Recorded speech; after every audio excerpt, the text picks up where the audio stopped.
నమస్తే, welcome to TST news. నేను సృజన. బాల నటిగా సినీ రంగంలోకి అడుగుపెట్టి నటిగా దర్శకురాలిగా ప్రత్యేక గుర్తింపు తెచ్చుకున్న గీతూ మోహన్ దాస్ ప్రస్తుతం యష్ నటిస్తున్న టాక్సిక్ సినిమాతో వార్తల్లో నిలుస్తున్నారు. కేరళలో జన్మించిన గీతూ మలేషియా, కెనడాలో పెరిగారు. 5 ఏళ్ల వయసులో మోహన్ లాల్ నటించిన ఒన్ను ముతల్ పూజ్యం వారే చిత్రంలో బాల నటిగా మలయాళ తెరకు పరిచయం అయ్యారు. ఈ సినిమాకు ఉత్తమ బాల నటిగా కేరళ రాష్ట్రం చలనచిత్రం అవార్డు అందుకున్నారు.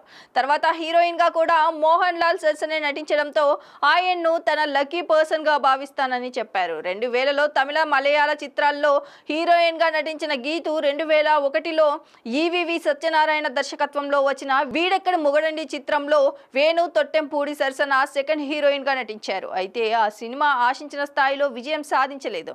అనంతరం 2009లో నటనకు విరామం ఇచ్చి నిర్మాణం, దర్శకత్వం వైపు అడుగులు వేశారు. 2013లో లయస్ డైస్ తో దర్శకురాలిగా పరిచయం అయ్యారు. ఈ చిత్రం 2 జాతీయ అవార్డులు అందుకోవడంతో పాటు 87వ అకాడమీ అవార్డుల్లో ఉత్తమ విదేశీ భాషా చిత్ర విభాగంలో భారత్ తరపున అధికారిక ఎంట్రీగా ఎంపికైంది.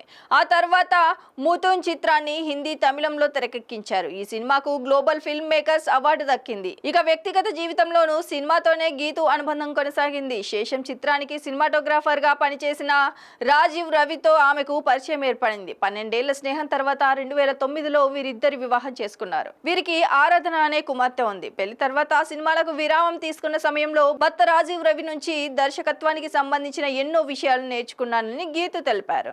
ప్రస్తుతం టాక్సిక్ చిత్రానికి దర్శకత్వం వహిస్తున్న గీతూ ఈ సినిమా గ్లిమ్స్ విడుదల సమయంలో ఎదురైన విమర్శలపైన స్పందించారు. ఇంటిమేట్ సన్నివేశాలపై తనను కొందరు తీవ్రంగా విమర్శించారని చెప్పారు. మహిళల స్వేచ్ఛ, సమ్మతి, ఆనందం వంటి అంశాలపై సమాజంలో ఇంకా చర్చలు కొనసాగుతున్నాయని, అందుకే విమర్శలను తాను పెద్దగా పట్టించుకోవడం లేదన్నారు. ఆయన తనకు కేవలం స్టార్ హీరో, నిర్మాత, కో రైటర్ మాత్రమే కాదని ఒక డీప్ ఎమోషన్ అని గీతూ పేర్కొన్నారు. తనను ఎవరు నమ్మని సమయంలో యష్ తనపై నమ్మకం ఉంచారని, ఇంత భారీ సినిమాను పూర్తి చేయలేనని చాలా మంది చెప్పినా 4 ఏళ్లకు పైగా తనతో కలిసి ప్రయాణించారని తెలిపారు. తన ప్రతిభపై అంతటి నమ్మకం ఉంచిన యష్ కు ఎప్పటికీ రుణపడి ఉంటానని గీతూ మోహన్ దాస్ చెప్పుకొచ్చారు.